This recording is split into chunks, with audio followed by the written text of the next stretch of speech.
Tu es stressé? Tu as du mal à trouver du temps pour toi? Tu te demandes quelles pratiques simples tu pourrais intégrer dans ta routine pour améliorer ton bien-être mental? Existe-t-il des thérapies que tu peux faire seule, parfois sans matériel particulier ou surtout sans dépenser un euro? Tu cherches des moyens de te recentrer au milieu de ton quotidien trépidant?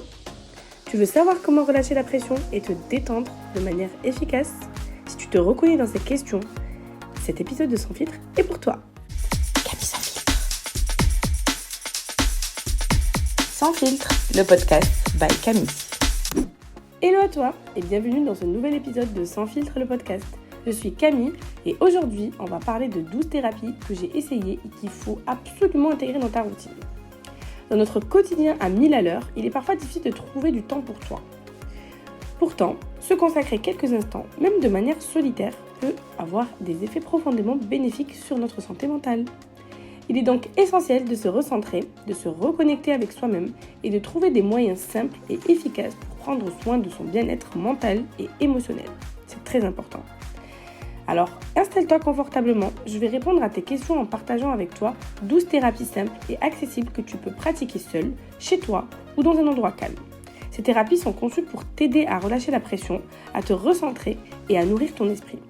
Que tu sois novice ou déjà familière avec certaines de ces pratiques, j'espère que tu trouveras ici de nouvelles idées pour enrichir ta routine bien-être. Alors, avant de commencer, je pense que tu as pu voir que j'ai une voix chelou, une voix bizarre. Ça fait depuis 2 semaines que je suis malade. Je suis en train d'à peine de guérir, donc désolée si ma voix est un peu bizarre. Et avant aussi de commencer, je voulais faire un petit disclaimer ou petite précision si tu préfères. En gros là, je vais parler de ce qui me fait du bien et ce qui pourrait te faire du bien à toi aussi. Alors quand je parle de thérapie, je ne parle pas du tout des thérapeutes ou des thérapies avec un psy à proprement parler. Je vais simplement parler des thérapies DIY, do it yourself, que j'ai inventées pour moi-même et que j'ai créées au fur et à mesure de ma vie et que je veux te partager parce que parfois ça fait du bien. Je pense que c'est bon pour le petit disclaimer. On va passer à ces thérapies que j'ai testées, que j'ai approuvées et qui me font vraiment du bien. Et peut-être que tu en fais certaines, tu appliques certaines dans ton quotidien. Donc dis-moi en commentaire si jamais. Ou sinon tu me le dis sur l'Instagram du podcast qui est sans filtre, _le podcast. Donc on commence par la première thérapie qui n'est autre que la dance therapy. Alors, c'est en gros musique à fond dans tes oreilles. Ou peut-être pas. Pas de nécessité de savoir danser. Tu peux te laisser bouger, tu peux sauter, bouger tes bras, tes jambes, tes cheveux. Mais vraiment, le principe, c'est de lâcher et libérer l'énergie qui est en toi. En gros, tu danses. En général, solo, parce que tu es dans ta chambre ou chez toi, dans ton appart, en train de danser sans que personne te regarde. Et il n'y a pas de ce truc de jugement. La danse-thérapie, tu peux la danser comme un enfant. Et même quand tu étais enfant, tu te rappelles quand tu dansais sans réfléchir, genre juste comme ça, là, tu voulais faire la belle et tout, et sans que tu te soucies de quoi que ce soit. Et ça fait vraiment du bien et ça permet de lâcher vraiment prise.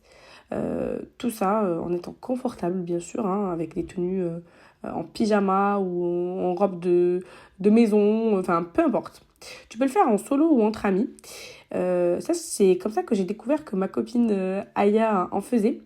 Elle est fervente de ce genre de thérapie et elle fait ça avec tout type de musique qui pouvait passer. Donc toi aussi tu peux le faire avec tout type de musique. Moi je peux passer, de musique américaine, de la pop, on va sur de l'afrobeat, après on va sur de la house, on peut aller sur de la musique orientale, on voyage beaucoup dans ma playlist.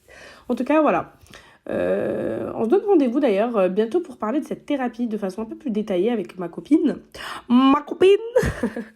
Parce que du coup elle pratique ça depuis des années et en fait elle en pratique tous les jours et si elle en pratique pas au moins 5 minutes elle peut pas dormir. Donc voilà, je sais pas si tu es fervente toi aussi de la danse thérapie, mais pas plus tard qu'hier, il était 2h du matin, je sais pas, j'avais de l'énergie, je peux pas vous expliquer. Et là, paf, j'ai mis de la musique et là, dans mes oreilles. C'est encore mieux, en fait, je trouve, quand la musique, elle est dans tes oreilles, genre dans un casque ou dans des écouteurs, que quand elle est juste libérée comme ça. Et je sais pas pour qui je me prenais, mais je dansais. J'ai fait 30 minutes de danse-thérapie, 30 à 45 minutes de danse-thérapie. Ça m'a fait trop de bien. Et du coup, après, je suis partie me doucher et je suis allée dormir. Je crois que j'en avais besoin. Parce qu'on dit en général que faut pas trop s'exciter avant de dormir. En général, il faut revenir à des choses calmes, à lire, etc. Mais moi, la sauvage que je suis, elle est partie danser, je me suis lâchée, mais ça m'a fait grave du bien. Voilà. Donc, on va passer à la deuxième thérapie que je pratique et qui me fait du bien. C'est le fait de voyager seule. C'est ma vie, c'est mon oxygène, c'est mon bonheur, ceux qui ont la rêve. En tout cas, pendant les voyages où je voyage seule, j'apprends tellement sur moi, sur les autres, sur l'endroit que je visite. Et ça m'ouvre tellement de perspectives, en fait, de la vie. Ça m'inspire aussi. Ça m'inspire de ouf. Ça me fait du bien. Et c'est là que je me retrouve. D'ailleurs, il faut que je fasse un podcast sur le fait de voyager seule. Et il me semble que je l'avais déjà programmé. Je vous en ferai un, je crois, d'ici 3 semaines. Donc, restez connectés et abonnez-vous si vous ne l'êtes pas. On me l'a tellement demandé ce podcast, donc d'ailleurs petit aparté à ce propos, vu qu'on parle de voyage, j'ai ouvert un TikTok spécial voyage. C'est là que je partage des bons plans, des itinéraires. Donc va t'abonner, c'est Camille l'exploratrice. Il y a un petit jeu de mots, donc c'est Camille et directement exploratrice. Donc le lien est dans la barre d'infos de l'épisode. Mais en gros, ouais, voyager c'est incroyable et je me sens pas bien quand je voyage pas. D'ailleurs, ça fait longtemps que je n'ai pas voyagé ou j'ai pas fait un pays étranger. Ça fait depuis le mois de mai. Nous sommes début août. Ça fait bien trop longtemps pour moi. Donc voilà. Je sais pas si toi t'es fervente aussi des voyages seuls ou des voyages tout court. En tout cas, moi c'est une de mes thérapies indispensables à ma vie. Voilà. On va passer à la thérapie numéro 3 qui est de faire du sport. Ouais, je sais, c'est complètement bateau, je te l'accorde. Et c'est un peu dans la même continuité de la danse. Mais aujourd'hui, si je n'avais pas de sport dans ma vie, c'est sincèrement, je ne sais pas quelle santé mentale j'aurais. Et par contre, j'aurais absolument jamais cru dire des phrases comme ça un jour dans ma vie sur le sport, en fait. Qui suis-je ? Même si je fais pas de grosses séances, 1 heure suffit d'ailleurs. Et ça fait vraiment du bien. Ça permet de garder la forme. Et d'ailleurs, en fait, en parlant de forme, j'en parlais la dernière fois avec mon acolyte de toujours, Nesrin Chou. Je lui parlais de mon papy. En fait, c'était un ancien boxeur professionnel en Algérie. Et donc, il a toujours fait du sport dans sa vie. Aujourd'hui, il a plus de 80 ans. Et le sport, en fait, a fait partie de sa vie de manière quotidienne, mais surtout, c'était une grosse place dans sa vie. Donc, ça a toujours été un sportif et un sportif de haut niveau. Et jusqu'à aujourd'hui, même s'il est vieux, même si il n'a pas, on va dire, une forme qu'il avait pendant qu'il était boxeur, en fait, après, le matin, quand il se lève, il se consacre au moins 15 à 30 minutes de sport. Il fait du surplace, hein. Enfin, genre c'est chez lui. Il fait des petits mouvements, histoire de garder son cœur irrigué, histoire de garder la forme, en fait. Et parfois, t'as pas besoin de faire du sport de ouf pour pouvoir te garder en forme, tu vois. Et en fait, l'exemple de mon papy m'a beaucoup inspirée parce que je me suis dit, mais purée, il a 80 ans et tout, il continue à faire du sport. Moi, j'en ai 30, je suis là en mode j'ai la flemme, je monte les escaliers comme une vieille mamie, wesh. C'est quoi ça ? Et donc, en fait, le sport aujourd'hui, j'aime beaucoup faire du sport parce que, je sais pas, ça me permet déjà de me libérer l'esprit, mais je trouve que c'est bien au-delà que oui, je veux me muscler, je veux perdre du poids, je veux ci, je veux ça.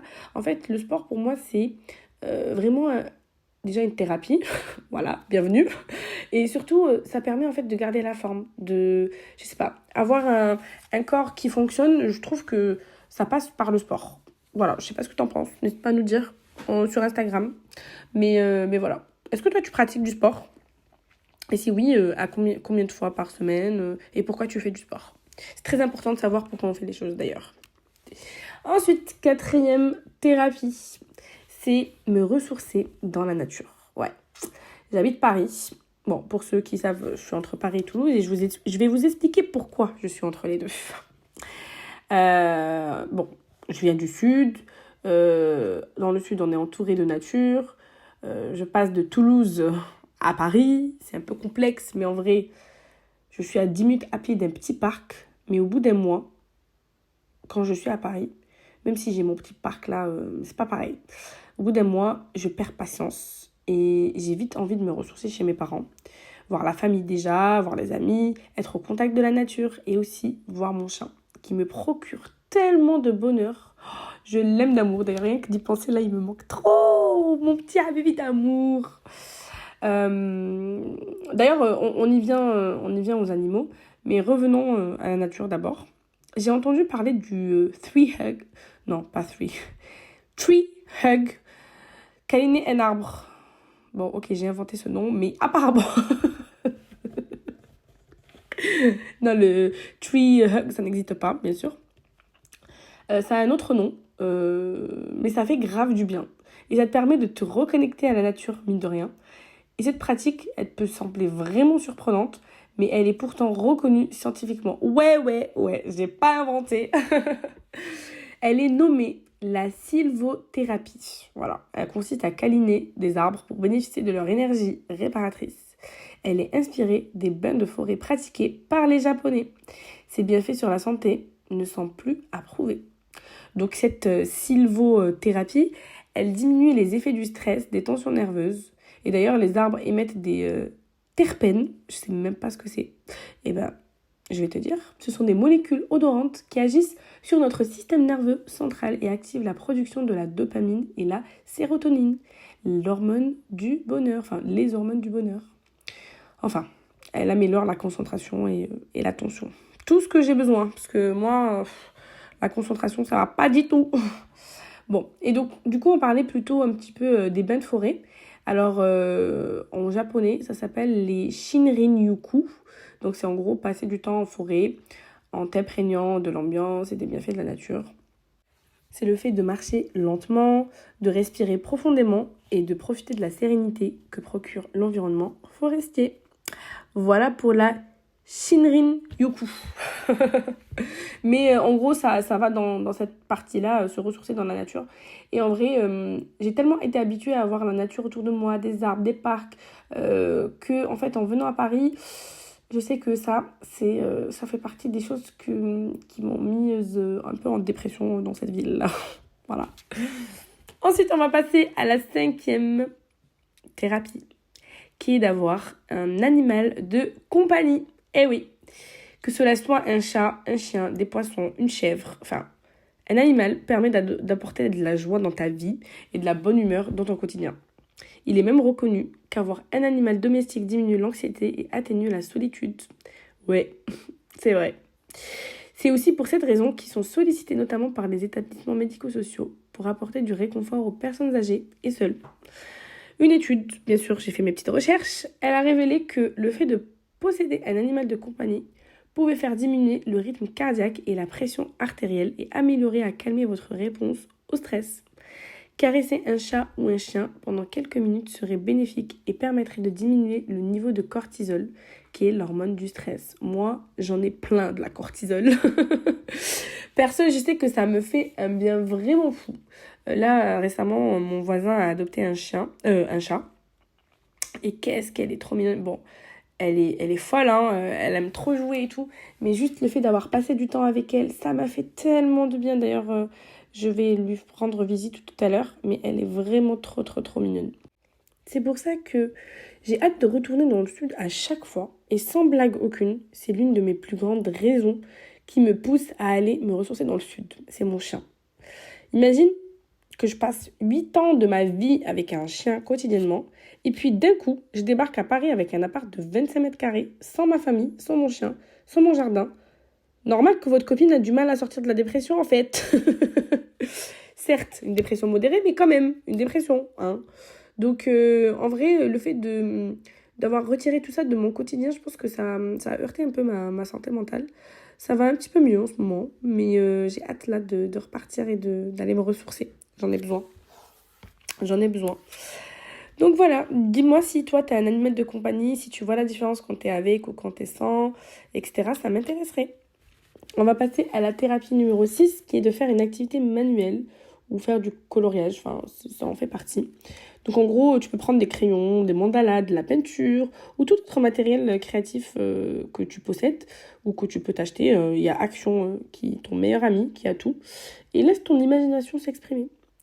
La création artistique peut être un excellent moyen de libérer tes émotions et de te sentir un peu plus connecté à toi-même. À Paris, je voulais grave tester la papoterie, je sais pas si on appelle ça comme ça.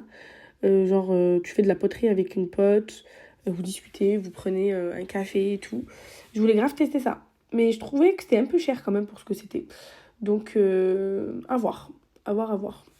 Et sinon, des fois, il m'arrive de faire du coloriage aussi. Ça me détend, ça me permet de me concentrer et de ne pas me disperser en restant... ça me permet de rester vraiment focus sur ce que je suis en train de faire. Et ça fait grave du bien, vraiment. Et on va rester dans cette continuité, on va dire, d'activité manuelle. C'est la 7e thérapie qui est pâtisserie ou de la cuisine. Bon, moi perso, j'aime pas trop faire de la cuisine. Mais c'est plus la pâtisserie. Je prends plus de plaisir à faire de la pâtisserie que de la cuisine en général. C'est des activités qui demandent de la concentration et de la pleine conscience. Ça te permet en fait de t'ancrer dans le moment présent. Et ça, moi, j'en ai besoin. J'arrête pas de vous dire que depuis tout à l'heure, j'ai du mal à me concentrer. Et c'est pour ça que je fais ces trucs-là. Ça me permet de revenir et d'être en pleine conscience, en fait. La créativité, elle est stimulée en expérimentant de nouvelles recettes et en décorant tes créations de pâtisserie. C'est trop cool, ça.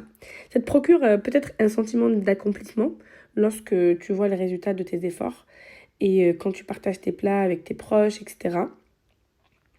À travers cette thérapie de pâtisserie-cuisine, la stimulation sensorielle à travers les arômes, les textures, les saveurs, ça enrichit cette expérience, tu vois. Tandis que les gestes répétitifs comme pétrir la pâte apaisent et réduisent le stress. C'est ouf. Par contre, attendez une minute. Je viens de me rendre compte, en fait, après vous avoir dit ça, que j'aime manger. En fait, c'est manger qui est une thérapie et pas tout le processus en amont. Ça compte quand même ça ou pas? Non, mais c'est vrai, en fait. J'aime trop manger. Moi et toi? T'es la team qui aime trop manger ou la team qui aime pâtisser ou cuisiner? Bon, allez, on va passer à la 8e thérapie qui est lire. Alors, j'adore lire. Enfin, j'aimerais y revenir comme avant parce que ça fait super longtemps, en raison de mes gros problèmes de concentration et de procrastination, bien sûr. En fait, la lecture, c'est incroyable. Vraiment, ça te permet de t'évader dans ton quotidien. Donc, ça réduit ton stress et ton anxiété d'une certaine manière. Je ne saurais pas te l'expliquer. Et en plongeant dans ton livre, tu peux stimuler aussi ton imagination, ta créativité.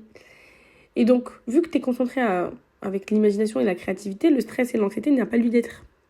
Donc du coup, la lecture améliore la concentration et la mémoire, tout en offrant des moments de calme et de détente. Voilà, elle peut aussi t'apporter de nouvelles perspectives et enrichir ta compréhension du monde et de toi-même en fait. Ce que j'aime en fait par-dessus tout, c'est le papier dans le fait de lire.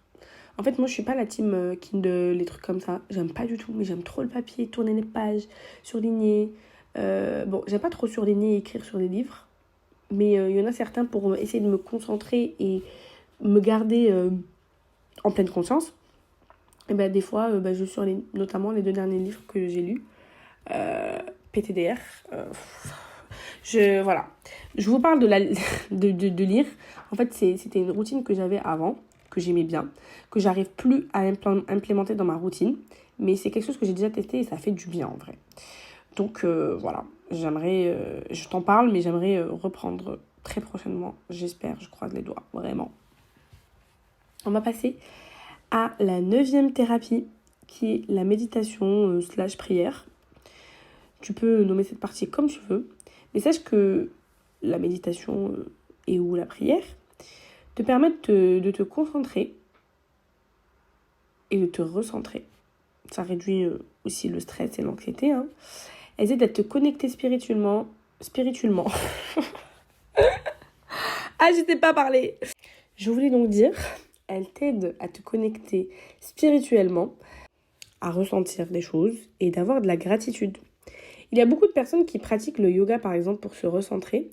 Mais perso, moi, j'arrive pas à ça. Le yoga, non. This is not for me. Mais en résumé, ces moments de calme favorisent ta pleine conscience, encore une fois. Ils améliorent ta concentration et la clarté mentale. C'est très important.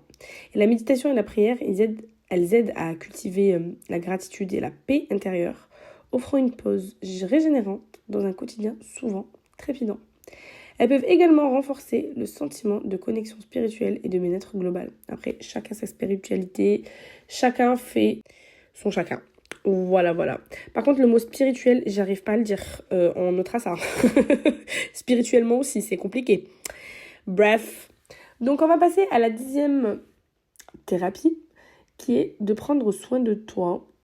Prendre soin de soi, le me time, quoi.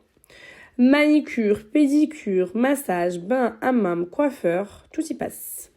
Ça fait du bien à ton corps et à ton apparence. Ça fait aussi du bien de te sentir fraîche dans tout le sens du terme, en fait. Ces moments dédiés à toi-même permettent de réduire, par exemple, le stress, encore une fois, de recharger tes batteries, surtout, et de te sentir fraîche. Ouais, fraîche. Donc, quand tu offres du temps pour des activités que tu aimes, tu cultives aussi une certaine satisfaction personnelle et une espèce d'équilibre émotionnel qui te permettent, encore une fois, de pratiquer la pleine conscience, de revenir à toi, de diminuer le stress et gérer tes émotions. Et aussi, très important, l'estime de soi. Donc, en fait, en prenant soin de toi, tu amélioreras automatiquement ton bien-être global et ta capacité à gérer les défis du quotidien qui concerne ton estime de toi et tes émotions et le stress et l'anxiété, etc. Donc en fait, on en revient toujours au même conseil, mais pour moi, c'est des trucs que tu pratiques normalement en général dans ton quotidien. Donc c'est facile de les implémenter pour la plupart dans ton quotidien. Donc qu'est-ce que t'attends? Go for it, baby girl. Bon, on va passer à la thérapie numéro 11, qui est de tenir un journal. Ça aussi, je vous en parle depuis longtemps. Je sais que moi, ça me faisait beaucoup de bien. C'est aussi une habitude, une routine que j'ai du mal à remettre en place, mais que c'est quelque chose que j'ai eu pendant des années. Et je sais que ça m'a fait du bien, je sais que ça a payé, mais procrastination un jour, procrastination toujours, ça me détruira ce truc-là. Franchement, j'en ai marre. Mais d'ailleurs, juste pour tenir un journal, je vous ai fait un podcast sur comment commencer le journaling et comment faire du journaling. Donc tu pourras trouver le lien direct en barre d'infos de cet épisode ou sinon directement dans les épisodes de podcast. Donc voilà. Je sais que donc tenir un journal, parler de tes émotions, de ce qui va pas, de te concentrer sur le positif aussi. Je sais que ça a contribué globalement à tenir ma santé mentale, on va dire, sur un état plutôt sain. Mais là, c'est vrai que, comme je te disais, j'arrive pas à reprendre cette habitude. C'est fou quand même. C'est fou. Mais en tout cas, prends un petit carnet. Les petits carnets, vous savez, on en trouve partout, hein, notamment chez Action. Donc, go débuter ça. Ça pourrait être des routines que tu pourrais mettre en place dès la rentrée. D'ailleurs, il y a un podcast sur comment préparer la rentrée que je prépare là, que je pourrais te publier pile poil pour la rentrée. Voilà, des petits spoilers, alerts. Et ensuite, la dernière plutôt, thérapie, mais pas des moindres. Ah, ceux qui me connaissent savent. C'est le rangement et l'organisation. Ouais. La maniaque que je suis. Alors, prends du temps pour organiser par exemple ton espace dans un appartement ou dans ta maison. Le fait de désencombrer et d'organiser ton environnement, ça peut apporter un sentiment de clarté et de tranquillité. Guys, moi, je ne supporte pas une poussière. S'il y a une poussière, ma tranquillité et ma clarté sont bafouées. Genre vraiment. Donc, je parle pas pour rien, mais le rangement et l'organisation sont reconnus comme étant des pratiques thérapeutiques pour le bien-être mental. Ouais, ça aussi. Donc en fait, je fais des trucs, mais je fais pas des trucs juste comme ça. Au final, ça a été certes prouvé pour moi-même, mais ça a été prouvé par des études.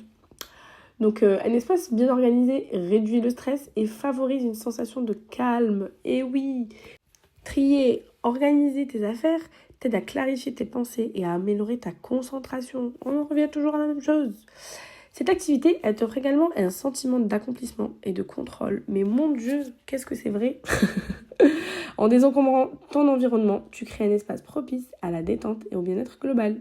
Ranger perso, ça me procure vraiment un bien fou. Ça me permet en fait de vider mon cerveau. Et j'ai l'impression que mon cerveau, il est encombré. Quand je vois mon espace comme ça, avec plein de choses, d'éléments perturbateurs, on va dire, tellement allez, je vous donne une petite info. En fait, je vis dans un studio. Et en fait, donc, ma cuisine fait partie de mon espace. Sauf qu'au niveau de la cuisine, il y a, je sais pas, il y a le frigo, il y a les épices, il y a le plan de travail, il y a le petit placard, il y a plein de choses, il y a plein de couleurs, il y a plein d'informations qui perturbent mon cerveau. Qu'est-ce que j'ai fait, guys? Moi, je veux faire disparaître toutes ces informations qui me font chier.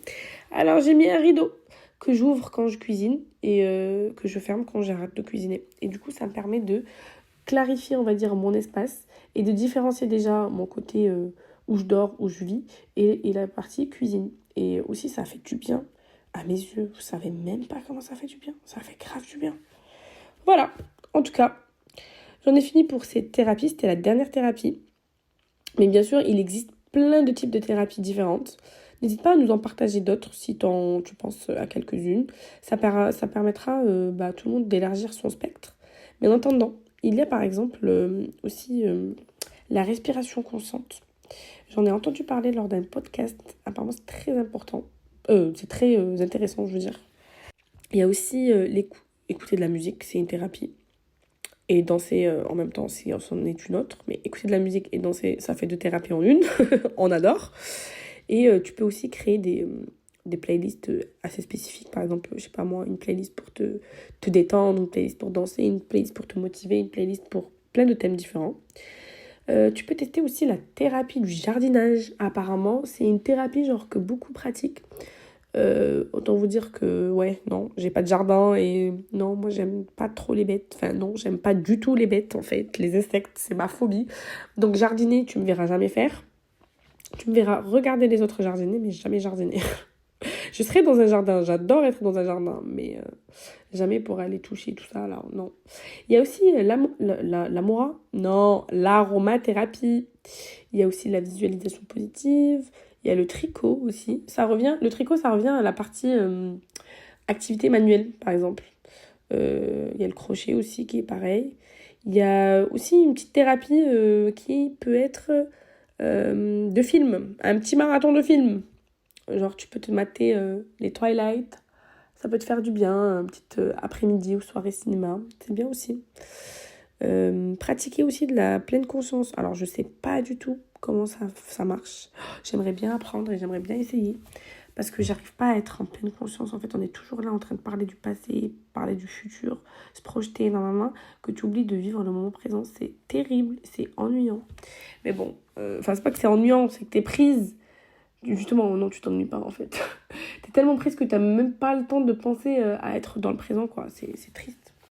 Mais en tout cas, j'espère que ces 12 thérapies t'inspireront et t'apporteront le bien-être que tu mérites.